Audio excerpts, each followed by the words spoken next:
میرے پیارے دوستوں، یہ بات تو ہم سبھی لوگ بخوبی جانتے ہیں کہ نہ صرف ہمارا دیش بھارت بلکہ دنیا کے سبھی دیش کرونا وائرس جیسے بربادی کو کبھی نہیں بھول پائیں گے، کیونکہ کرونا وائرس جتنا نقصان اس دنیا کو پہنچایا تھا اتنا نقصان شاید ہی کسی بیماری نے پہنچائی ہوگی۔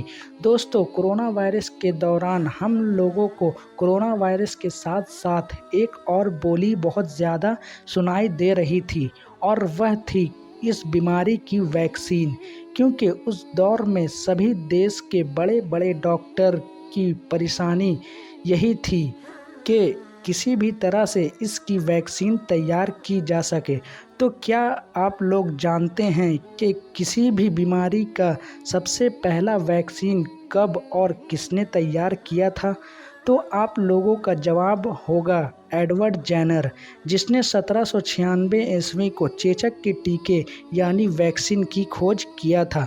لیکن دوستو، آپ لوگ کا یہ جواب غلط ہے، کیونکہ آپ لوگ جان کر حیران ہوں گے کہ یہ کارنامہ آج سے 1200 سال پہلے ایک مسلم ڈاکٹر نے پہلے ہی انجام دے دیا تھا۔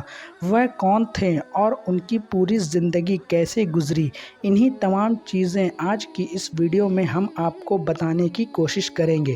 ویڈیو شروع کرنے سے پہلے ہماری آپ سے ایک چھوٹی سی گزارش ہے کہ نئے آنے والے دوست چینل کو سبسکرائب کریں اور ساتھ ہی ہماری حوصلہ افزائی کے لیے ویڈیو کو لائک ضرور کر دیا کریں، تاکہ اسی طرح کے ایتہاسک ویڈیوز کا یہ سلسلہ ہم جاری رکھ سکیں۔ تو دوستوں، یہ بڑا کارنامہ کرنے والے اور کوئی نہیں بلکہ محمد ابن زکریا الرازی تھے۔ دوستو، اب آپ یہی سوچ رہے ہوں گے کہ پوری دنیا کا تو یہی ماننا ہے کہ چیچک کے ٹیکے کا کھوج ایڈورڈ جینر نے ہی کیا تھا، تو پھر میں یہ دعویٰ کیسے کر رہا ہوں؟ تو میں آپ لوگوں کو یہ بتا دوں کہ یہ دعویٰ صرف میں نہیں کرتا، بلکہ برٹین کا ایک انسٹیٹیوٹ جس کا نام انسائکلوپیڈیا آف بریٹینیکا ہے، اس نے بھی یہی دعویٰ کیا ہے کہ دنیا کا سب سے پہلا ویکسین ایڈورڈ جینر نے نہیں بلکہ 9ویں صدی میں پیدا ہونے والے محمد ابن زکریا الرازی نے ہی بنائی تھی۔ دوستو، محمد ابن زکریا الرازی ایران کے ایک شہر میں پیدا ہوئے تھے۔ الرازی اپنے دور میں سب سے تیز دماغ والے انسان مانے جاتے تھے۔ یہ اپنے دور میں ایک عالم اور فلاسفر تو تھے ہی ساتھ انہیں کیمسٹری میں بھی بڑی مہارت حاصل تھی۔ شروع میں انہوں نے کیمسٹری میں بہت ریسرچ کی تھی، مگر بعد میں دھیرے دھیرے انہوں نے میڈیکل کی طرف بھی اپنا قدم بڑھانا شروع کر دیا، اور پھر دھیرے دھیرے میڈیکل کی دنیا میں ان کا نام مشہور ہوتا چلا گیا۔ دوستو، میڈیکل اتہاس میں الرازی کو ابھی تک کا دنیا کا دوسرا سب سے بڑا حاکم مانا جاتا ہے۔ دوستو، محمد ابن زکریا الرازی کو اپنے دور کا امام الطب کہا جاتا ہے، جس کا مطلب ہوتا ہے کہ وہ اپنے دور کے تمام ڈاکٹر کے ماسٹر تھے۔ محمد ابن زکریا الرازی کے دور میں چیچک کی بیماری بہت تیزی کے ساتھ پھیل رہی تھی۔ اس دور میں چیچک ایک ایسی بیماری تھی جس کا علاج کرنا ناممکن تھا۔ علاج کرنا تو دور، اگر اس دور میں کسی کو چیچک کی بیماری ہو جاتی تو باقی سبھی لوگ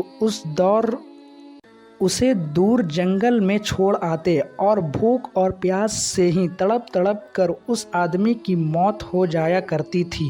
دوستو، اتنے خطرناک حالت میں بھی محمد ابن زکریا الرازی نے اپنی جان خطرے میں ڈال کر اس چیچک کی بیماری پر ریسرچ کرنا شروع کیا، اور لمبی ریسرچ کرنے کے بعد محمد الرازی نے نہ صرف چیچک اور خشرہ ان دونوں بیماری کے درمیان فرق بتایا، بلکہ ساتھ ہی ساتھ اس پر ایک بہت بڑی کتاب لکھی، اور کتاب لکھنے کے ساتھ ساتھ چیچک کے ٹیکے یعنی ویکسین بھی تیار کی۔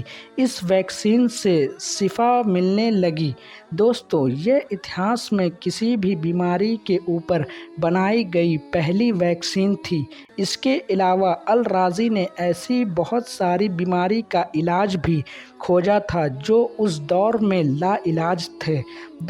دوستو، الرازی کی لکھی گئی ایک کتاب الحوائی کے ایسے بہت سارے چیپٹرز ہیں جو آج بھی یورپین کنٹریز میں بڑے بڑے یونیورسٹی کے میڈیکل سلیبس میں شامل ہیں۔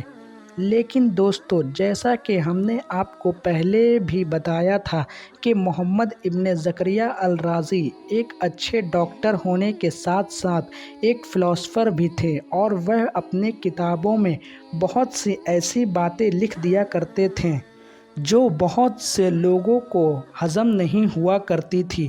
ان کی کتابوں میں لکھی کچھ باتوں کی وجہ سے ان کے دور میں کچھ بڑے لوگ ان کے خلاف رہا کرتے تھے۔ کہا جاتا ہے کہ ایک بار انہوں نے اپنی کتاب میں ایک ایسی بات لکھ دی جس کی وجہ سے اس وقت کے بخارا کا ایک حکمران نے ان کے خلاف ہو گیا، اور اس نے غصے میں یہ حکم جاری کیا کہ الرازی کی کتاب کو اس کے سر پر مار دیا جائے۔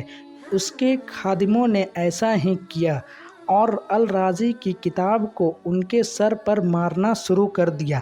سر پر کتاب لگنے کی وجہ سے الرازی کے سروں میں گھاؤ ہو چکے تھے، جس کی وجہ سے ان کی آنکھیں کی روشنی چلی گئی۔ آنکھوں کی روشنی جانے کے بعد محمد ابن زکریا الرازی کو جینے کی تمنا بھی ختم ہو چکی تھی، اور یہی وجہ تھی کہ جب ان کے بہت سارے شاگرد یعنی اسٹوڈنٹس نے ان کی آنکھوں کا علاج کرنا چاہا تو انہوں نے یہ کہہ کر منع کر دیا کہ میں نے اب دنیا بہت دیکھ لی ہے اور اب مجھے دنیا دیکھنے کی تمنا نہیں ہے، اور پھر کچھ دنوں کے بعد ہی ان کا انتقال ہو گیا۔ دوستو، جس حکمران نے الرازی کی کتابوں کو ان کے سر پر مارنے کا حکم دیا، اس نے ہی الرازی کے موت کے بعد ان کے سارے کتابوں کو جلا دینے کا بھی حکم جاری کیا، اور یہی وجہ ہے کہ بہت سی ایسی بیماری کی علاج غائب ہو گئی جس کی کھوج الرازی نے ہی کیا تھا۔ دوستو، الرازی کی موت کے سینکڑوں سال بعد جب 1796 میں ایڈورڈ جینر نامی ایک شخص نے الرازی کی کتاب کی مدد لے کر جب چیچک کی ویکسین بنائی تو پوری دنیا نے اسے شاباشی دی اور پوری دنیا نے اسے ہیرو کے طور پر پیش کیا، اور جو اس حوصلہ افزائی کا اصل حقدار تھا وہ صرف ایک حکمران کی بے وقوفیوں کی وجہ سے اتہاس سے گم ہو گیا۔ فی الحال دوستو، آج کے لیے بس اتنا ہی، ملتے ہیں نیکسٹ ویڈیو میں، تب تک کے لیے السلام علیکم ورحمۃ اللہ وبرکاتہ۔ اللہ حافظ۔